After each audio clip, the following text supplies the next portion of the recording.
आजादी के ख्वाब में तेरे हम है पूरे दिल के साथ, दिल के साथ, हाँ दिल के साथ। तेरी मंजिल के हैं हम सफर, हम है Modi care, Modi care, Modi care, हम है Modi care, Modi care. And before we start, Chetan, I'd like to congratulate you, for such a truly wonderful, awesome initiative.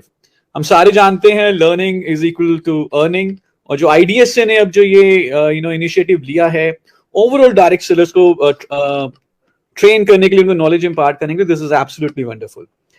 और जितने भी आज हमारे सुनने वाले हैं, देखने वाले हैं, इस ट्रेनिंग प्रोग्राम को अटेंड कर रहे हैं from all across IDSA companies, उन सबको मेरी तरफ से प्यार भरा नमस्कार।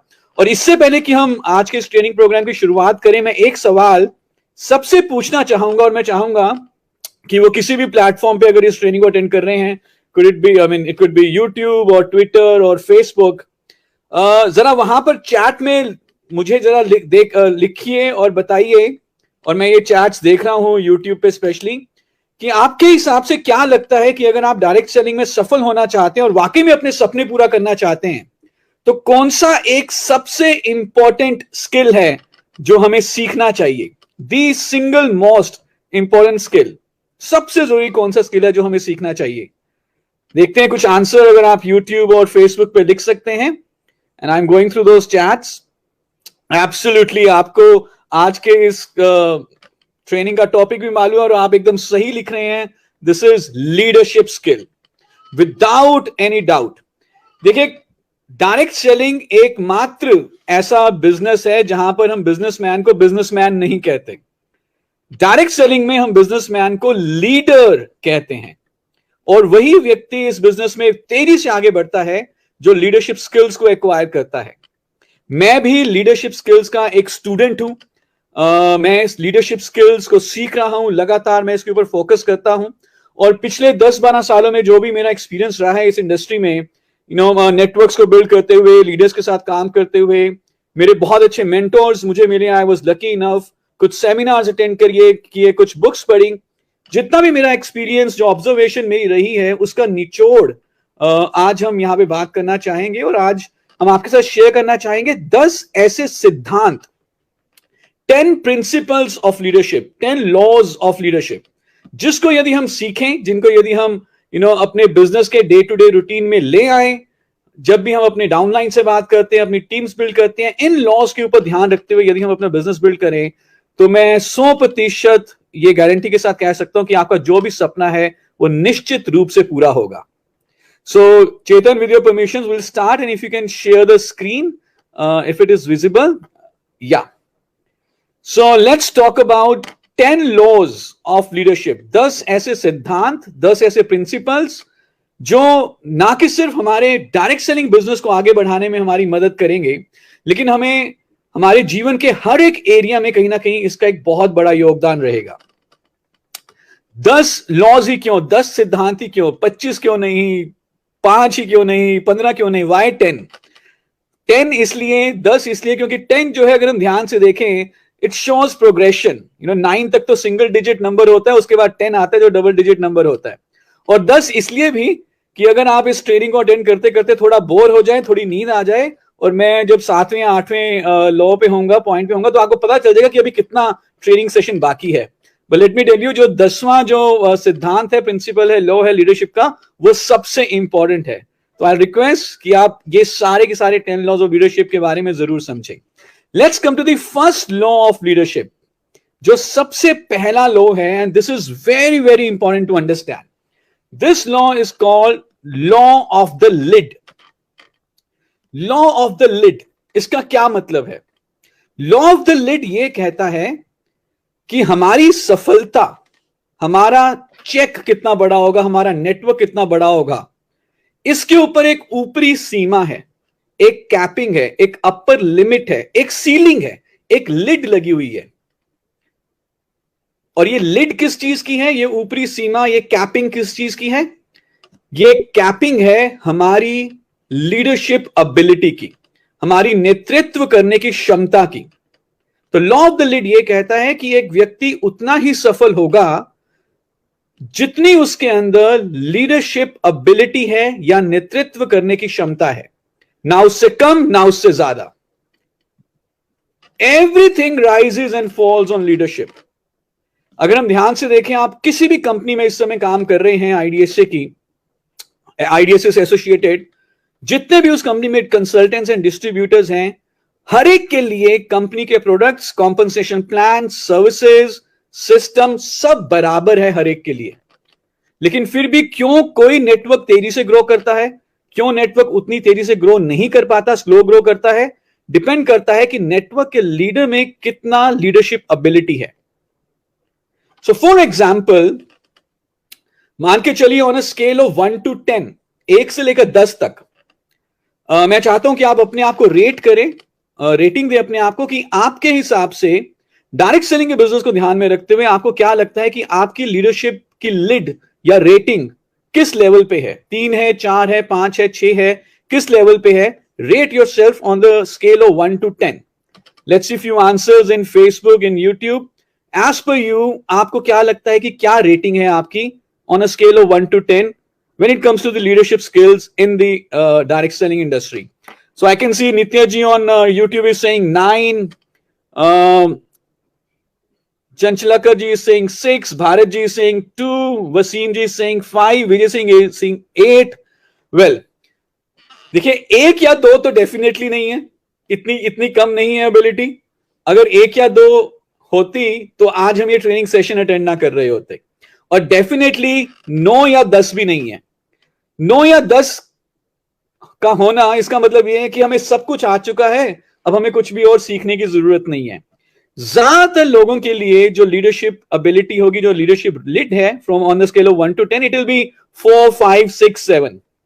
लेट्स इमेजिन कि मेरा जो लीडरशिप लिड है वो है 5 के लेवल पे।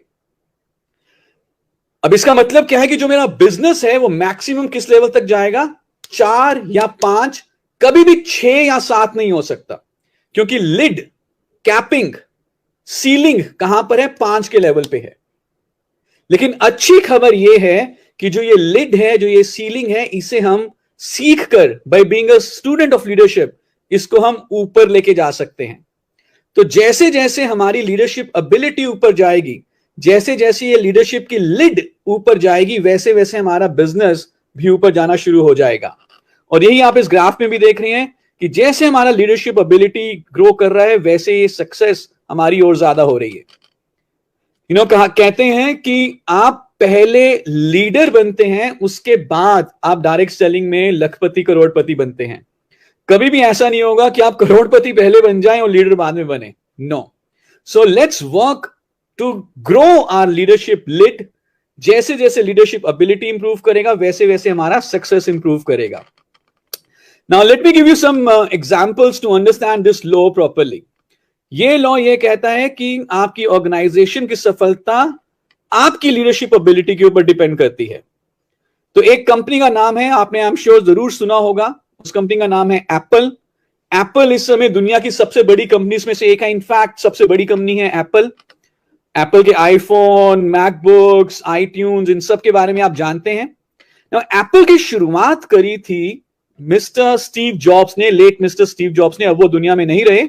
और स्टीव जॉब्स ने जब 1980 के दशक में एप्पल की शुरुआत करी अपने घर के गैराज से, तो बहुत ही तेजी से एप्पल ग्रो करी। स्टीव जॉब्स की जो लीडरशिप एबिलिटी है वो 9 और 10 के लेवल पे है।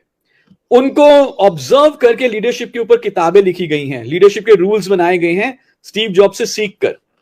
तो क्योंकि स्टीव जॉब्स की एबिलिटी लीड करने की बहुत हाई थी, तो एप्पल भी बहुत तेजी से ग्रो करी। लेकिन कुछ समय के बाद कुछ कारणों से स्टीव जॉब्स को एप्पल से निकलना पड़ा, उन्होंने एप्पल को छोड़ दिया। जैसे ही स्टीव जॉब्स एप्पल से निकले, उनके बाद जो भी लीडर आए एप्पल के, उनकी लीडरशिप एबिलिटी, उनकी लीडरशिप की लिड उतनी ऊंची नहीं थी जितनी स्टीव जॉब्स की थी। और किसी भी ऑर्गेनाइजेशन की सफलता किस चीज के ऊपर निर्भर करती है? उसके लीडर की लीडरशिप एबिलिटी के ऊपर। तो जब स्टीव जॉब्स एप्पल में एक्टिवली नहीं रहे, तो एप्पल की सेल डी ग्रो होना शुरू हो गई। इतनी बुरी हालत आ गई कि मैनेजमेंट ने सोचा कि यार अब तो एप्पल को शायद बंद करना पड़ेगा, कंपनी को दिवालिया घोषित करना पड़ेगा। तो फिर किसी के कहने पे मैनेजमेंट ने दोबारा से स्टीव जॉब्स को रिक्वेस्ट किया। वो 12 साल के बाद एप्पल में दोबारा आए।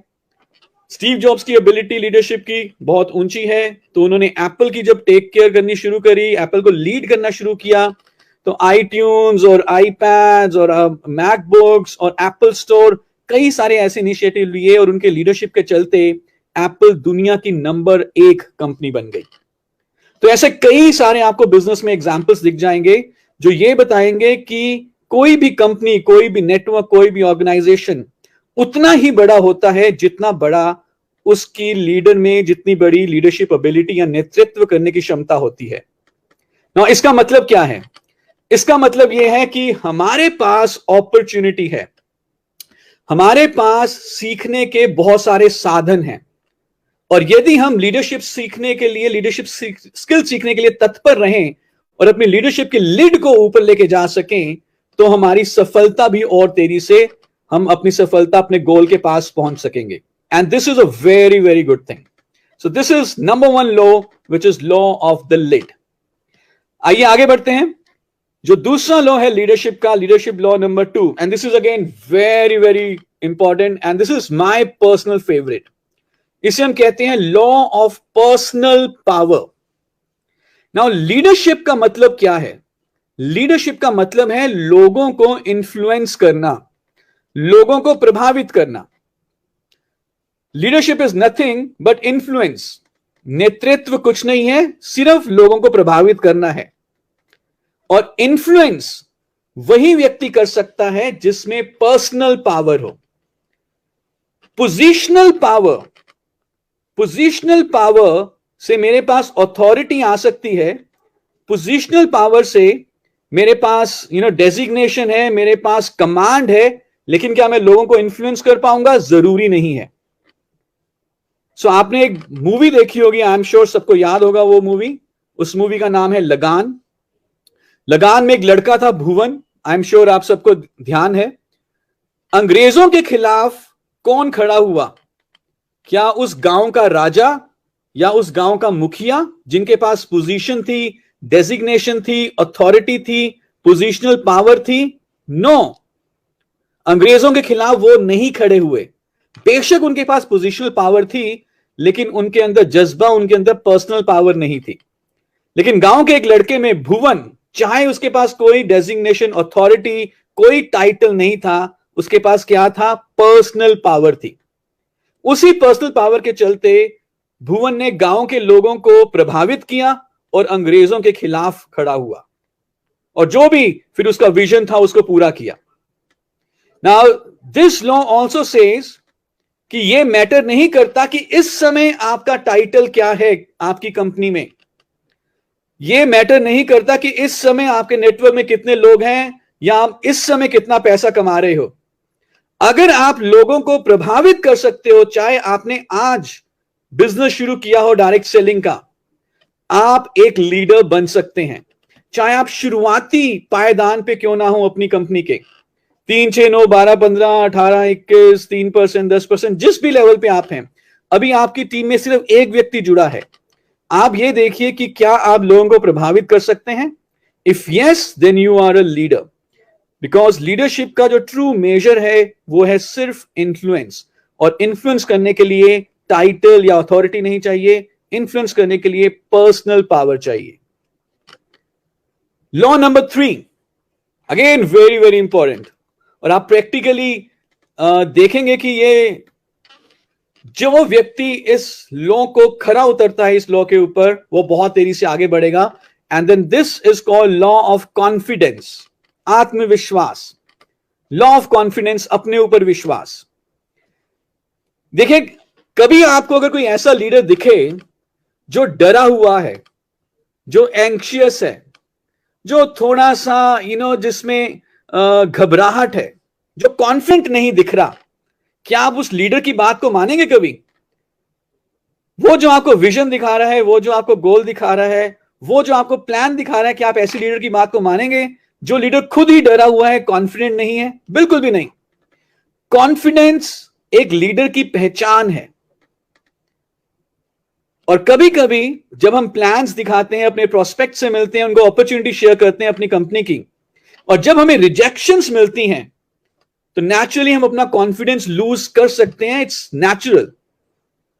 लेकिन उसी समय हमें अपने अंदर के कॉन्फिडेंस को बरकरार रखना होगा, ये जानते हुए कि एक लीडर कभी भी अपने आप को एंग्शियस या नर्वस शो नहीं कर सकता, चाहे वो अंदर से एंग्शियस या नर्वस हो।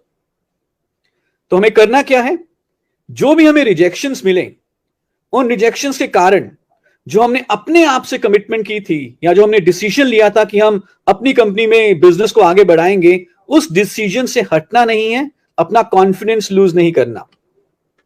आप सब जानते हैं, जब भी कोई व्यक्ति डायरेक्ट सेलिंग इंडस्ट्री में किसी भी कंपनी को ज्वाइन करता है, यूजुअली उसके मन में उसके कुछ नियर एंड डियर वंस, कुछ उसके फ्रेंड्स की शक्ल आ जाती है ज्वाइन करते हुए, कि ये मेरे चाची का बेटा है, ये मेरा फ्रेंड है, ये मेरी मासी का बेटा है, ये हमारे पड़ोस में रहते हैं, ये तो मेरे साथ जरूर आएंगे इस कंपनी में। पर आप जानते हैं, जब भी जिन लोगों के भरोसे आप कंपनी को ज्वाइन करते हैं, वही लोग आपको ज्वाइन नहीं करते। तो हमारा कॉन्फिडेंस लूज हो सकता है, पर उसी समय अपने कॉन्फिडेंस को बनाए रखना है। जो रिजेक्शंस मिली हैं उन्हें अब अपना साथी बना लें, और जैसे हमारे मेंटर हमें सिखाते हैं, fake it till you make it. Direct selling में विजुअलाइजेशन को काफी यूज किया जाता है।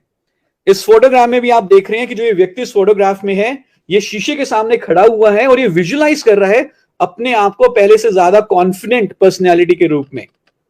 तो आप भी इस विजुअलाइजेशन को यूज करिए। ज्यादातर लोग विजुअलाइजेशन को नेगेटिवली यूज करते हैं कि पता नहीं कुछ गलत ना हो जाए हमारे साथ। लेकिन जब भी कभी आप किसी व्यक्ति से मिलने जा रहे हैं, प्लान दिखाने जा रहे हैं, डेमो करने जा रहे हैं, तो अपने आप को एक बहुत ही अच्छा प्लान दिखाते हुए विजुअलाइज करिए। Fake it till you make it. अंदर से शायद थॉट्स एंग्शियस होंगी, अंदर की शायद थॉट्स थोड़ी सी नर्वसनेस वाली हो सकती हैं, लेकिन ध्यान रहे, यदि आप अपनी बॉडी लैंग्वेज को कॉन्फिडेंट बॉडी लैंग्वेज में कन्वर्ट कर देंगे तो थॉट भी चेंज होनी शुरू हो जाएगी। यूजुअली हम सिर्फ थॉट्स की बात करते हैं, लेकिन बॉडी लैंग्वेज से भी हम अपनी थॉट्स को चेंज कर सकते हैं। तो जो भी हमारा बिहेवियर हो वो एक कॉन्फिडेंट लीडर की तरह हो, क्योंकि लोग सिर्फ एक कॉन्फिडेंट व्यक्ति के साथ ही जुड़ना पसंद करेंगे। And this is law number 3। Now let's go to law number 4 of leadership, and this is again very very important, especially in direct selling, जहां पर पर्सन टू पर्सन सेलिंग ज्यादा होती है, जहां पर लोग कंपनी को शायद इतना नहीं जानते, वो आपको जानते हैं क्योंकि हम अपने वेल विशर्स को प्रोडक्ट रेकमेंड करते हैं। And this law is called law of buy in. Law of buy in का क्या मतलब है? लॉ ऑफ बाय इन का मतलब यह है कि आपके कस्टमर, आपके डाउनलाइन, आपकी कंपनी का प्रोडक्ट या अपॉर्चुनिटी लेने से पहले आपके ऊपर विश्वास करना चाहते हैं, और अगर आपने उनका विश्वास जीत लिया, उनका बाय इन ले लिया अपने लिए, इंडिविजुअल योरसेल्फ, अपने लिए, तो जो भी आप उनको प्रमोट करना चाहते हैं, सेल करना चाहते हैं, ऑफर करना चाहते हैं, वो उसको खरीदेंगे। लेकिन जब तक उनका हमारे ऊपर ही बाय इन नहीं होगा, हमारे ऊपर ही विश्वास नहीं होगा, तो वो जो भी हम प्रपोज कर रहे हैं उसको भी एक्सेप्ट नहीं करेंगे। People buy first into the leader and then the vision that leader is showing. लोग पहले लीडर को पसंद करते हैं, उसके बाद लीडर के दिखाए गए विजन को पसंद करते हैं। अगर मैं एक लीडर को ही पसंद नहीं करता, तो वो चाहे कितना भी बढ़िया विजन क्यों ना दिखाए, मेरे लिए वो चाहे कितना भी अच्छा फायदेमंद क्यों ना हो, मैं उसके विजन को एक्सेप्ट नहीं करूंगा। People like people first and then people make like other things. अगर मुझे लीडर पसंद आ गया, मुझे लीडर अच्छा लगता है, मेरा भरोसा है, I have faith, I have trust in his ability, capability, तो लीडर जो भी प्रपोज कर रहा है मैं उसको पसंद करूंगा। So people buy first into you and then whatever opportunity you are showing। और जब एक बार आपको लोग पसंद करना शुरू कर देते हैं, बाय इन आप क्रिएट कर लेते हो अपने लिए, तो जो भी आप विजन दिखा रहे हो, जो भी आप प्रोडक्ट सेल कर रहे हो, जो भी आप अपॉर्चुनिटी प्रेजेंट कर रहे हो, आपके लोग दोनों के पीछे हो जाएंगे, आपके पीछे भी और आपके दिखाए गए विजन के पीछे भी। लेकिन पहले आपको अपने लिए बाय इन क्रिएट करना है। आप किसी भी इंडस्ट्री में देखिए, किसी भी इनफैक्ट फील्ड में देखिए, आप पॉलिटिक्स में देखिए, कहीं पर भी देखिए, जिस लीडर के प्रति लोगों का विश्वास होता है, वो लीडर जो बताता है लोग उसको मान लेते हैं। It's like this only in direct selling industry also. I may be selling world's best product, सबसे बढ़िया प्रोडक्ट मेरे पास है, लेकिन मैं अपनी बात के ऊपर फॉलो अप नहीं करता, मैं अपनी कमिटमेंट को पूरा नहीं करता, मैं झूठा प्रॉमिस करता हूं, मैं तो क्या लोग मेरे द्वारा बेचे गए प्रोडक्ट को पसंद करेंगे जब वो मुझे पसंद नहीं करते? नो। हो सकता है कि मेरे पास कोई ऐसा प्रोडक्ट हो जो शायद दुनिया का सबसे बढ़िया प्रोडक्ट ना हो, एक एवरेज प्रोडक्ट है जो बहुत सारी कंपनीज के पास है, अच्छी क्वालिटी का प्रोडक्ट है, लेकिन बहुत सारी कंपनीज के पास वैसा प्रोडक्ट अवेलेबल है, लेकिन मैं अपनी कमिटमेंट के ऊपर हमेशा खरा उतरता हूं, मैं ऑनेस्ट हूं, मैं सिंसियर हूं, मैं लोगों की टाइम की कदर करता हूं, मैं रिस्पेक्टफुल हूं, लोग मुझे पसंद करते हैं, और मैं एक प्रोडक्ट प्रमोट करता हूं, लोग उस प्रोडक्ट को भी पसंद करना शुरू कर देंगे। So first let's create buying for yourself. और ये बाइंग कैसे क्रिएट होता है? जैसे जैसे आप ह्यूमन बिहेवियर के बारे में जानते हैं, जैसे जैसे आप रिलेशनशिप बिल्डिंग के बारे में जानते हैं, जैसे जैसे आप सामने वाले व्यक्ति की कद्र करना शुरू करते हैं, उसको रिस्पेक्ट देना शुरू करते हैं, वैसे वैसे आप अपने लिए बाइंग क्रिएट करते हैं। इट्स नॉट ये हमेशा कभी भी स्नैप में नहीं होता कि ये बोल देंगे तो ऐसा हो जाएगा। So it's a process. पर इस चीज के ऊपर ध्यान में रखिए कि आपको अपने लिए पहले बाइंग क्रिएट करना है। नाउ इसके दो मतलब और निकलते हैं। पहला मतलब तो यह है कि जब भी आपकी टीम में लोग आते हैं, आपका नेटवर्क आगे बढ़ रहा है, लोग पहले आपको ज्वाइन करते हैं, उसके बाद आपकी कंपनी को ज्वाइन करते हैं। और इसका मतलब यह भी है कि अगर आपके नेटवर्क से कोई रिटेन नहीं हो रहा, कोई आपके प्रोडक्ट को रीपरचेज नहीं कर रहा, तो इसका मतलब यह भी है कि वो कंपनी को नहीं छोड़ रहा, वो आपको छोड़ रहा है। So this is very, very powerful if you're able to create buy-in for yourself. Now, लगान मूवी की बात करते हैं। जब भुवन चैलेंज करके आया अंग्रेजों को कि उनको वो क्रिकेट के मैच में हराएगा, तो गांव वालों ने भुवन को बहुत गालियां निकाली। उसके बाद भुवन ने क्या किया? भुवन ने थोड़ी बहुत क्रिकेट की प्रैक्टिस करी और गांव वालों को डेमो करके दिखाया कि मुझे क्रिकेट खेलना आता है। तो भुवन ने पहले अपने लिए बाय इन क्रिएट कर लिया, और उसके बाद जो भुवन विजन दिखा रहा था कि वो अंग्रेजों को हराकर लगान को माफ करवाएगा, गांव वालों का उस विजन के ऊपर भी बाय इन हो गया। So that is what we are saying, create buy in for yourself. Now law number 5, again very very important, specially जब आप नेटवर्किंग करते हैं और नेटवर्क बिजनेस में हैं और अपनी टीम्स बना रहे हैं, ग्रुप साइज को इंक्रीज करना चाहते हैं। इस लॉ का नाम है लॉ ऑफ मैग्नेटिज्म। बहुत ही सिंपली, लॉ ऑफ मैग्नेटिज्म ये कहता है कि who you are is who you attract. आपको वैसे ही लोग मिलते हैं जैसे आप खुद हो, वैसे ही आपको लोग मिलेंगे जैसे आप खुद हो। सो अगर आप, फॉर एग्जाम्पल, मैं कुछ थोड़े से क्रूड वर्ड्स यहां पे यूज करूंगा, थोड़े से क्रूड वर्ड यहां पे यूज करना चाहूंगा इस कॉन्सेप्ट को समझाने के लिए।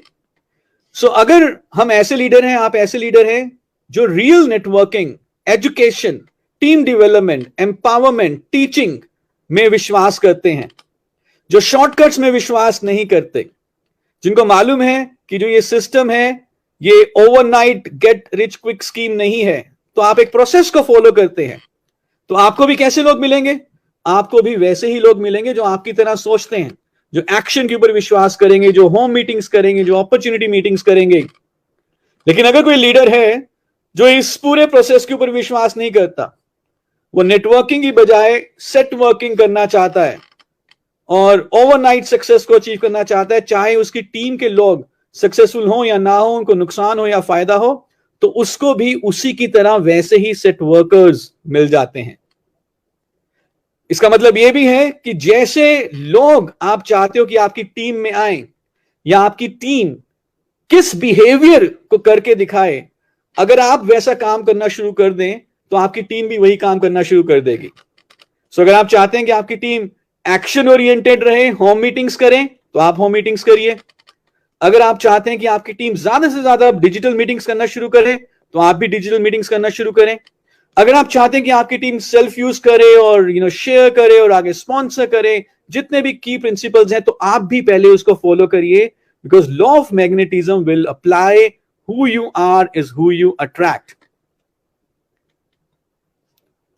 Now let's come to the law number 6. Again, very, very powerful. This is called law of connection. देखिए, जब आप अपनी टीम्स को बिल्ड करेंगे, टीम डेवलप करेंगे, तो ऐसा बहुत बार हो सकता है कि जब आपको आपकी टीम मेंबर्स को कुछ जो उन्होंने गलतियां करी हैं, जो मिस्टेक्स करी हैं, उसको करेक्ट करना हो। कई बार ऐसा भी हो सकता है कि आपको अपफ्रंट फ्रैंकली बात करनी पड़े, और कई बार ऐसा भी होगा कि अगर उन्होंने कुछ गलती करी है तो आप उनको गाइड करने के लिए थोड़ा सा डांट भी सकते हैं। उनको करेक्ट करने के लिए you would need to help them, advise them, and maybe sometimes उनको सही तरीके से गाइड करने की भी जरूरत पड़ेगी। लेकिन इस चीज को ध्यान में रखिए कि बिना कनेक्ट किए, अपनी टीम मेंबर्स के साथ बिना कनेक्ट किए करेक्ट उनको आप नहीं कर सकते। बिना कनेक्शन के करेक्शन नहीं हो सकता। चैलेंज हमारे साथ इस इंडस्ट्री में ये होता है, because nobody reports to the leaders. ऐसा नहीं है कि रिपोर्टिंग है जैसे कंपनीज में होती है। It's freelance business for most of the people. तो करेक्शन करने के लिए जब भी हम कुछ फीडबैक देते हैं तो सामने वाला व्यक्ति, हमारी टीम का व्यक्ति, बुरा भी मान सकता है। लेकिन अगर आपने पहले उनके साथ कनेक्ट कर लिया है और उसके बाद आप करेक्ट करने की कोशिश कर रहे हैं, तो उसको बहुत पॉजिटिवली एक्सेप्ट करेगा आपकी एडवाइस को। So believe in people, first connect then correct. आप अपने घरों में देखेंगे, और हर घर में ऐसा होता है विदाउट फेल, जो बच्चे होते हैं शरारती होते हैं, शोर मचाते हैं, तंग करते हैं, पढ़ाई नहीं करते, स्पेशली आजकल के दिनों में जो वो इतने ज्यादा रेस्टलेस हैं, स्कूल नहीं जा पा रहे। मां भी परेशान है, बाप भी परेशान है। पिताजी ऑफिस गए हुए हैं फॉर एग्जाम्पल, बच्चे पीछे से माता जी को तंग कर रहे हैं, मां को तंग कर रहे हैं। तो मां क्या करती है? बच्चे को डराती है कि तू सुधर जा, चुप करके पढ़ाई कर ले, नहीं तो जब तेरे पापा आएंगे ना, तेरी शिकायत लगाऊंगी मैं तेरे पापा को, और फिर वो तुझे डांटेंगे। ऐसा ही होता है सब घरों में, एब्सोल्युटली। और जब फादर वापस आते हैं शाम को अपने ऑफिस से, और मदर फादर को शिकायत लगाती है कि यार आपके बच्चे बहुत तंग करते हैं, बिल्कुल भी नहीं पढ़ते। फादर वैसे ही थका आया था ऑफिस से, और आते ही उसको मदर ने शिकायत लगाई, तो उसे गुस्सा आ जाता है और वो एक हाथ उठाता है और अपने बच्चे को थप्पड़ लगाने की कोशिश करता है। और उसी समय फिर मां आ जाती है कि खबरदार मेरे बच्चे को कुछ कहा। क्या ऐसा होता है आपके घरों में? नेचुरली हमारे साथ भी, जो बचपन में हुआ था, और अभी जब हम अपने बच्चों की अपब्रिंगिंग कर रहे हैं, अभी भी ऐसा हो रहा है। लेकिन मदर, अगर आप देखें, अपने बच्चे को डांट भी सकती है, थप्पड़ भी मार सकती है। जब बच्चा मां से थप्पड़ खा के रोता है, तो वो रोते हुए किसके पास जाता है? बाप के पास, या वापस मां के पास आता है? वो वापस मां के पास आता है, क्योंकि जो फादर हैं वो सिर्फ करेक्ट करने की कोशिश करते हैं, लेकिन मदर्स पहले कनेक्ट करती हैं और फिर करेक्ट करती हैं। मदर्स और बच्चों में जो कनेक्शन होता है वो फादर्स और बच्चों से यूजुअली ज्यादा होता है, ज्यादा स्ट्रांग होता है। इसलिए मां से मार खाने के बाद भी बच्चे रोते हुए मां के पास ही जाते हैं। This is what law of connection is all about. और मजाल है अगर आज फादर किसी बच्चे को थोड़ा सा हाथ लगा दें, सबसे पहले तो मां को ही गुस्सा आ जाएगा कि मेरे बच्चे को हाथ क्यों लगाया। This is what the law of connection is all about. तो आप एक कनेक्शन कैसे लेकर आएंगे अपनी टीम मेंबर्स के साथ? ये कनेक्शन आप तब लेकर आ सकते हैं जब आप सिर्फ बिजनेस के बारे में ही बात ना करें। अगर आप सिर्फ बीवी और पीवी और कितना बिजनेस हुआ और कितना टाइटल हो गया, अगर आप सिर्फ 101% इसी के ऊपर फोकस करते हैं, तो वो सिर्फ बिजनेस कनेक्शन हुआ। लेकिन क्या वाकई में अपने टीम मेंबर के लिए आप जेन्युइनली उनकी वेलबींग के लिए इंटरेस्टेड हैं? क्या वाकई में चाहते हो कि वो ग्रो करे, not only in business but in life as a person?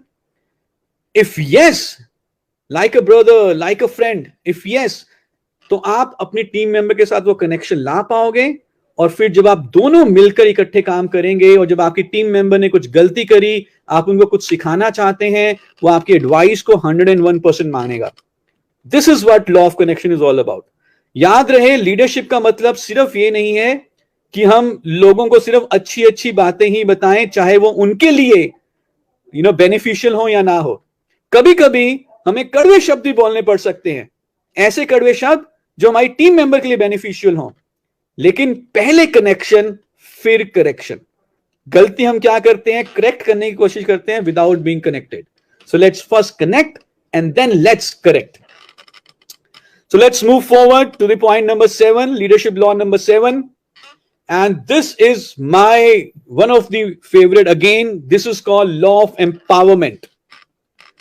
Law of empowerment, absolutely critical for a leader. Law of empowerment का मतलब यह है कि जो हमारी टीम है, जो हमारे बडिंग लीडर्स हैं, जो हमारे उभरते हुए हमारी टीम के लीडर्स है, जो नेक्स्ट लेवल पे जाने की क्षमता रखते हैं, हम उनको और ज्यादा एम्पावर करें, और ज्यादा स्किल दें, और ज्यादा मोटिवेट करें, ताकि उनकी जो सफलता की स्पीड है, उनकी जो जर्नी है, वो और तेजी से आगे बढ़े। Law of empowerment. Never criticise, condemn और कंप्लेन। अपनी टीम में उनको क्रिटिसाइज ना करें, उनकी गलतियां मत ढूंढें, उनकी कंप्लेंट मत करें, उनको बढ़ावा दें, उनको प्रोत्साहित करें, उनको आगे बढ़ाएं, उनके कंधे पर हाथ रख के उनको आगे बढ़ाएं, उनको एप्रिशिएट करें। इंडिया में आप जानते हैं कि 3 प्रमुख देवियों की पूजा होती है। वो 3 प्रमुख देवियां कौन सी हैं? विद ऑल ड्यू रिस्पेक्ट, 3 जो मेन देवीज की जो हम पूजा करते हैं वो है दुर्गा, लक्ष्मी एंड सरस्वती। दुर्गा, लक्ष्मी एंड सरस्वती, अगर हम इनको ध्यान से देखें, and with all due respect, ये जो 3 देवियां हैं, मेरे हिसाब से ये करेंसीज भी हैं। जब भी हम किसी से बातचीत करते हैं, किसी भी व्यक्ति से बात करते हैं, चाहे वो आपकी टीम का मेंबर हो, चाहे आपका कोई फ्रेंड है, चाहे आपके कोई अपलाइन है, हम इन 3 देवियों में डील करते हैं, एक्सचेंज करते हैं, या दुर्गा, या लक्ष्मी, या सरस्वती। सरस्वती का मतलब क्या है? Education. Lakshmi is about money, and Durga is about confidence, about power, शक्ति, एम्पावरमेंट। एज ए लीडर, आपका जो सबसे बड़ा काम है, लिसन टू दिस केयरफुली, अगर आप बाकी पूरे सेशन को अभी छोड़ के जाना चाहें यहां से, आई डोंट केयर, आपको कुछ अभी तक समझ में आया है नहीं आएगा, कोई फर्क नहीं पड़ता, लेकिन ये वाली बात को ध्यान से सुन लीजिए। एज ए लीडर, हमारा सबसे बड़ा काम है लोगों को दुर्गा देना, लोगों को कॉन्फिडेंस देना। जब आप लोगों को दुर्गा देते हैं, तो लोग, आपकी टीम के मेंबर, आपके डाउनलाइन, आपसे सरस्वती लेने का तैयार होंगे, और जब वो सरस्वती लेंगे तो उनके पास लक्ष्मी आएगी। ना इमेजिन करिए कि आप एक मैरिज फंक्शन में जा रहे हैं, ओके, और जैसे ही आप एंटर किए उस फंक्शन में, एक आपकी सिस्टर, या आपकी कोई कजन, या कोई आपकी सहेली, आई एम अज्यूमिंग कि बहुत सारी फीमेल्स भी इसको सुन रही हैं, आपके पास आती हैं और वो कहती है, दीदी दीदी, ये वही साड़ी है ना जो आपने पिछले साल भी एक शादी में पहनी थी। आप बहुत बढ़िया तरीके से तैयार होकर एक मैरिज फंक्शन में गई, और वहां पे एक आपकी सिस्टर आपको कहती हैं कि दीदी ये वही साड़ी है ना जो आपने पिछले साल भी एक शादी में पहनी थी। तो आपको कैसा लगेगा? How would you feel? क्या होगा? एकदम से जो आपका कॉन्फिडेंस है, एकदम से जो आप चहक महक रहे थे, वो फुस एकदम से डाउन हो जाएगा मूड। और जब मूड एकदम से डाउन हो गया, तो क्या आप अपने रिश्तेदारों से हंस के मिल के मिलेंगे? क्या उतनी अच्छी तरीके से शादी को एंजॉय कर पाएंगे? नहीं। क्योंकि उस सिस्टर ने आपसे आपकी क्या ले ली? दुर्गा ले ली। और जैसी उसने दुर्गा ली, आपका कॉन्फिडेंस, पावर, शक्ति डाउन हो गया। Now let's imagine another scene. आप अगेन किसी शादी में जा रही हैं और वहां पे आपको आपकी सिस्टर मिलती है और वो आपको कहती है, दीदी बहुत अच्छी साड़ी लग रही है आपको, आप क्या जच रहे हो, वाओ इतना अच्छा मेकअप, और क्या आप तो दुल्हन से ज्यादा सुंदर तो आप लग रही हो आज। तो तब आप कैसा महसूस करेंगी? क्या आपका कॉन्फिडेंस बढ़ेगा? बिल्कुल बढ़ेगा, 101% बढ़ेगा। और आपको फिर उस मैरिज फंक्शन में मजा भी आएगा लोगों से मिलने में, क्योंकि उसने अब आपको क्या दिया? उसने दुर्गा दे दी। तो यही हमारा सबसे बड़ा काम है एज अ लीडर। गलतियां ना निकालें, कमियां ना निकालें। आंखों पे जो लेंस लगाए हुए हैं, आंखों पे लेंस कमियों को ढूंढने के लिए नहीं लगाने, अच्छाइयों को ढूंढने के लिए लगाने हैं। क्या अच्छा काम किया है? कितनी बार दिन में आप अपनी टीम को बोलते हो, well done, good job, keep it up. जितनी बार आप उनको प्रोत्साहित करोगे, आप उन्हें क्या दे रहे हैं? दुर्गा दे रहे हैं। एंड रिमेंबर, यदि आपने दुर्गा दी तो आपके टीम मेंबर आपसे सरस्वती यानी कि सीखने के लिए तैयार होंगे, और जब वो सीखेंगे तो क्या मिलेगा उनको कंपनी की तरफ से? Lakshmi. So this is the law of empowerment. Empower your people, and the easiest way to empower people is by appreciating them. अब इसका कभी भी ये भी गलत मतलब ना निकालें कि जब उन्होंने कोई गलती करी है तो हम उनको सिखाएंगे नहीं या डांटेंगे नहीं। डांटिए, हमने पहले लॉ ऑफ कनेक्शन में देखा था। पर जब आप एप्रिशिएट करें, जब आप तारीफ करें, तो पब्लिक के सामने करिए, खुल के करिए। और अगर कुछ फीडबैक देना हो, कुछ डांटना हो, कुछ सिखाना हो, तो अकेले में करिए, किसी के सामने मत करिए। ये एक लीडर की बहुत बड़ी खूबी होती है। इसको अपनाइए और आप देखेंगे कि आपकी टीम आपके साथ कनेक्ट भी होगी, आपकी टीम एम्पावर्ड होगी, और सब मिलकर अपने नेटवर्क को आगे बढ़ाएंगे। Let's come to law number 8, and this is called law of persistence. सरल शब्दों में अगर मैं इसको बताऊं, इसका मतलब है लगन से लगातार लगे रहो। लगन से लगातार लगे रहो, परसिस्टेंस। हम सारे जानते हैं डायरेक्ट सेलिंग बिजनेस कोई 2 या 6 महीने का बिजनेस नहीं है। ये 2 से 5 साल का सिस्टम है। आपकी कंपनी जो भी आपको एडवाइस करती है, आप शुरू में एफर्ट ज्यादा लगाते हैं, काम ज्यादा करते हैं, आपकी मेहनत ज्यादा होती है। जब आपका नेटवर्क बन जाता है तो आप नेटवर्क मैनेजमेंट में आ जाते हो, लीडरशिप, फिर आपका एफर्ट बेशक कम हो जाएगा, इंडिविजुअल मेहनत कम हो जाएगी, लेकिन आपके रिजल्ट्स बहुत ज्यादा अच्छे आपको मिलते हैं। पर उस समय के लिए परसिस्टेंस चाहिए, सहनशीलता चाहिए, लगातार लगन से लगे रहें। और हो सकता है कि हर समय एक समान ना हो, कभी बिजनेस में ग्रोथ आती है, कभी बिजनेस स्टैंड स्टिल हो जाता है। तो वहीं पे ये जो कोट है आप सबने सुनी है, tough times don't last but tough people do.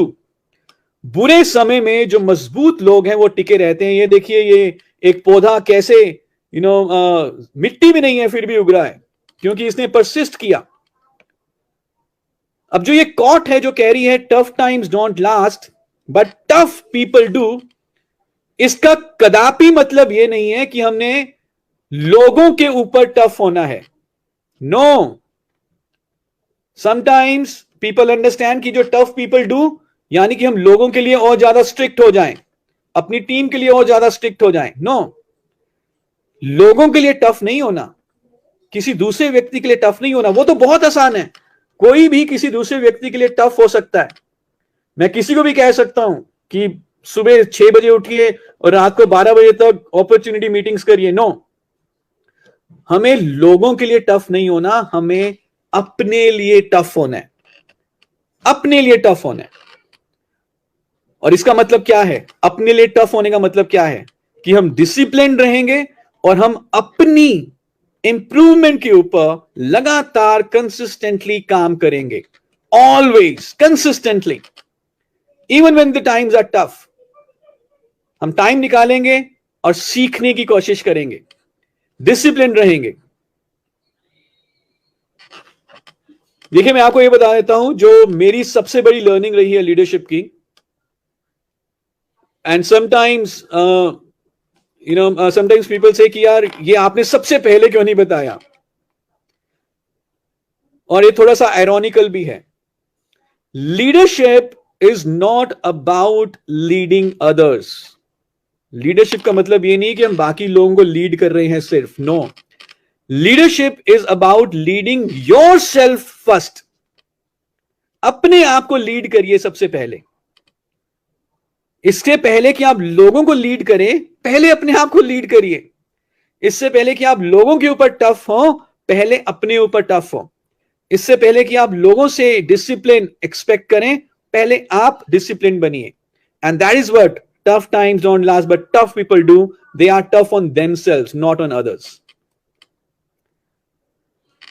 Leadership law number 9, and that is called law of trust. विश्वास, भरोसा.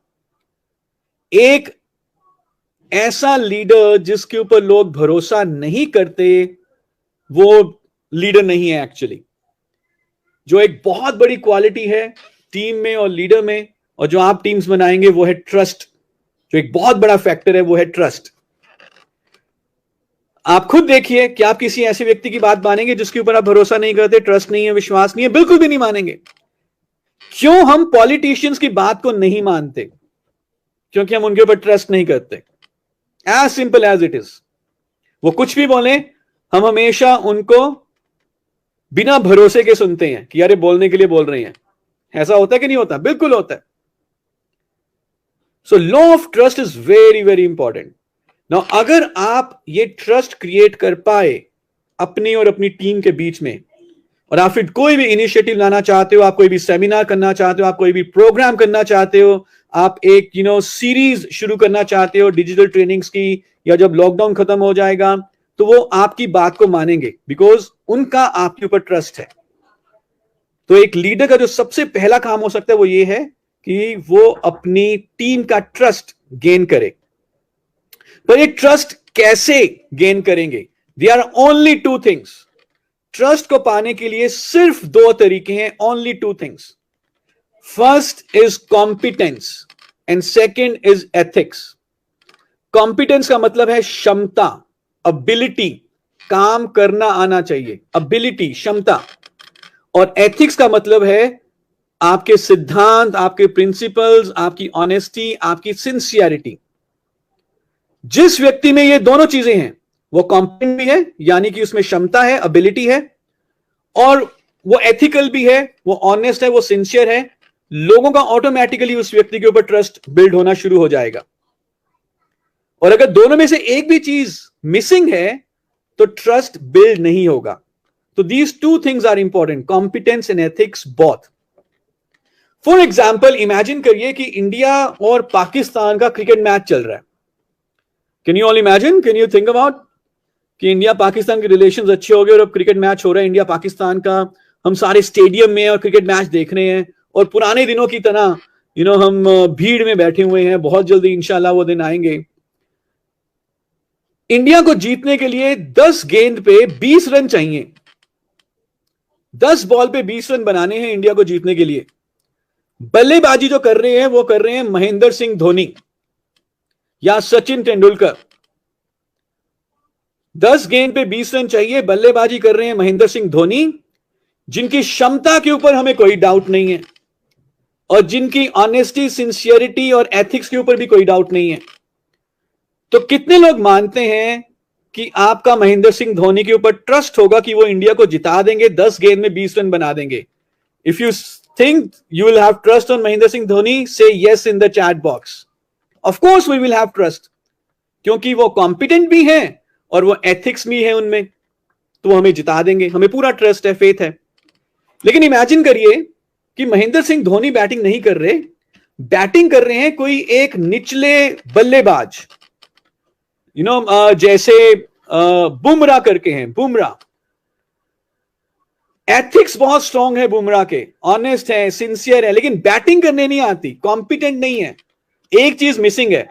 क्या आपका ट्रस्ट होगा कि वो इंडिया को जिताएंगे? नहीं, क्योंकि एथिक्स तो है लेकिन कॉम्पिटेंस नहीं है. इमेजिन करिए एक ऐसा बल्लेबाज है जिसको बैटिंग करनी तो बहुत बढ़िया आती है, लेकिन उसका नाम मैच फिक्सिंग में आ गया। कॉम्पिटेंस तो है लेकिन एथिक्स नहीं है, ऑनेस्टी नहीं है। क्या आपका ट्रस्ट होगा? बिल्कुल भी नहीं। So that is why we say competence and ethics, ability and your honesty, sincerity, आपकी क्षमता और आपकी ईमानदारी। अब ये हमें डिस्प्ले करनी है, ये दिखानी है एट एवरी पॉसिबल ओकेजन। और कॉम्पिटेंस तो हम फिर भी धीरे धीरे धीरे धीरे सीख जाएंगे, लेकिन एथिक्स के ऊपर never never ever, never ever compromise on ethics. क्योंकि एक बार प्लान शो करते हुए हमारी प्रेजेंटेशन बहुत अगर अच्छी ना हो तो अगली बार हम इंप्रूव कर सकते हैं, अपनी कॉम्पिटेंसी को इंप्रूव कर सकते हैं। लेकिन अगर हम कभी एथिक्स में ढीले पड़ गए तो फिर उसको दोबारा रीगेन करना वो एक बहुत बड़ा चैलेंज है। So let's focus on both, on competence, on ethics. अपनी कंपनी का प्लान सीखिए, डेमो सीखिए, प्रेजेंटेशन करना सीखिए, फॉलो अप करना सीखिए, और बिजनेस को जब आप बिल्ड कर रहे हैं तो without compromising on the ethics, and that will give you your required trust. And let's come to the law number 10 for today. बहुत सारे of course topics हैं, बहुत सारी चीजें हैं लीडरशिप में। I'm a student of leadership, never ending yet a subject है। But for today, the last idea, the last law is law of victory. Law of victory यानी कि जीत। लॉ ऑफ विक्ट्री क्या कहता है? लॉ ऑफ विक्ट्री ये कहता है कि आपकी जीत और आपकी टीम की जीत की रिस्पॉन्सिबिलिटी किसके ऊपर है? वो है लीडरशिप के ऊपर, वो है आपके ऊपर। Leadership is responsible for the team to win together. सिर्फ हमें नहीं जीतना कि हमारा एक बढ़िया चेक बन गया, हम ये भी देखेंगे कि हमारी टीम में कितने लोगों का चेक बन रहा है, उनकी कितनी इनकम है, उनके कितने बोनस हैं। और इसकी भी रिस्पॉन्सिबिलिटी हमारे ऊपर है कि हम अपनी टीम को अपने साथ आगे लेकर चलें, अपने साथ आगे बढ़ाएं। लीडर के लिए losing is unacceptable, quitting is unthinkable. एक लीडर जो लॉ ऑफ विक्ट्री में विश्वास करता है कि यार जीतना तो है ही है, without compromising on the ethics, I will double my actions, I will not compromise on my hard work, I will not compromise on ethics। हर हाल में जीतना है, इनोवेटिवली सोचना है। क्योंकि जब भी हमने विजन दिखाया किसी भी व्यक्ति को, हमारे ऊपर बाय इन होने के कारण वो हमारे साथ इस कंपनी में आए, तो रिस्पॉन्सिबिलिटी भी किसकी है? हमारी है। और जब एक लीडर ऐसे सोचता है कि it's my responsibility to take my team forward, losing is unacceptable, quitting is unthinkable, then victory becomes inevitable। यानी कि जो आपका सपना है उसका साक्षात होना, उसका रियलिटी में आना, वो निश्चित हो जाता है। So these are 10 laws of leadership जिसके बारे में आज हमने बात करी। This is a endless subject। मेरी अंत में आपसे एक निवेदन ये रहेगा कि आप सारे, कितना भी इस समय आप पैसा कमा रहे हैं, चाहे आप आज शुरुआत कर रहे हैं डायरेक्ट सेलिंग बिजनेस की या आप ऑलरेडी लखपति और करोड़पति बन चुके हैं, let's always be student of leadership, always be student of leadership. ये एंडलेस सब्जेक्ट है और मैं ये आपको इसलिए कह रहा हूं क्योंकि मुझे मालूम है कि जितना ज्यादा आप अपने लीडरशिप एबिलिटी को इंप्रूव करोगे उतना तेजी से आप इस बिजनेस में आगे बढ़ते जाएंगे। With this, I thank you very much for your participation, for your attention, for your concentration. Wishing you best of luck. हम दोबारा बहुत जल्दी मिलेंगे। Thank you so much and over to Chetan ji. Thank you. Oh wow, Sharad ji, thank you so much. It was a wonderful session, and I must say our viewers were a part of the session right from the beginning. And in fact, I could see the number of viewers were increasing, as the session was progressing. So we started off with 500 something viewers, and we ended up with something like 800 viewers, 900 viewers across all our platforms. Kudos to the manner, sir, in which you explained these concepts to us. And I think, yes, you started the session with a very important point. I think this is the only field, this is the only business where we don't use the term businessman, we use the term leader.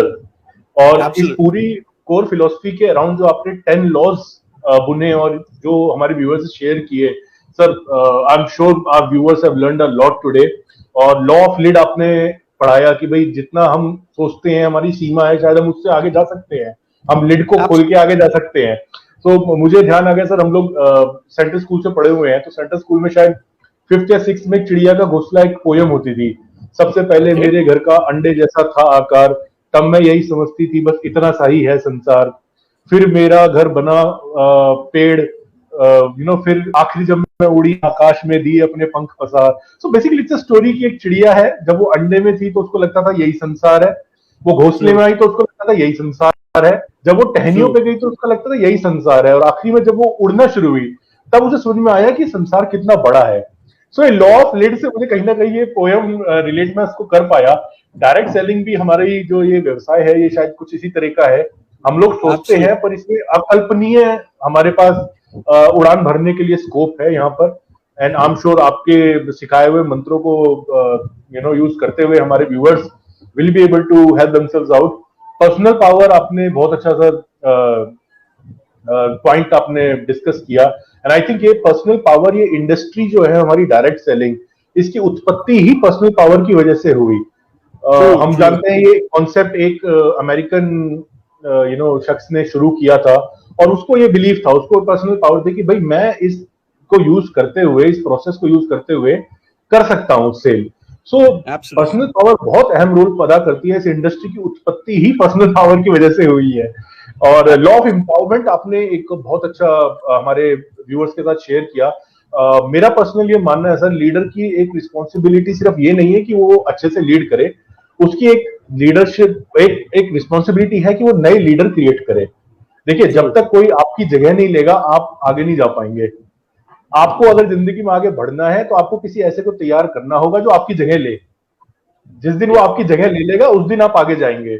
सो ये आपने बहुत अच्छा sir एक हमारे viewer से share किया। और आखिरी में एथिक्स तो आई थिंक हम आईडीएसए के प्लेटफॉर्म पे, और we are very lucky in terms of हमारी हर member company is known for ethical working in India. हम आईडीएसए में भी have a stringent code of ethics जिसको हम पालन करते हैं, जिसको हम फॉलो करते हैं। So overall, sir, it was a wonderful session. It was a knowledgeable experience listening to you, and definitely, sir, we would love to have you again. Thank you, Chetan ji, and thank you so much. And kudos for all your efforts. Organizing this direct selling ki Pathshala. I know it's not easy, but this is a very, very good initiative. Thanks a lot. Thanks to all the viewers. Thank you so much. Yeah, thank you so much. Bye bye. And to all our viewers, do tune in next Wednesday. We will be bringing our third session in the series of IDSA ki Pathshala on yet another topic of interest. Till then, take care of yourself, take care of your families, and get vaccinated as soon as possible. Namaskar.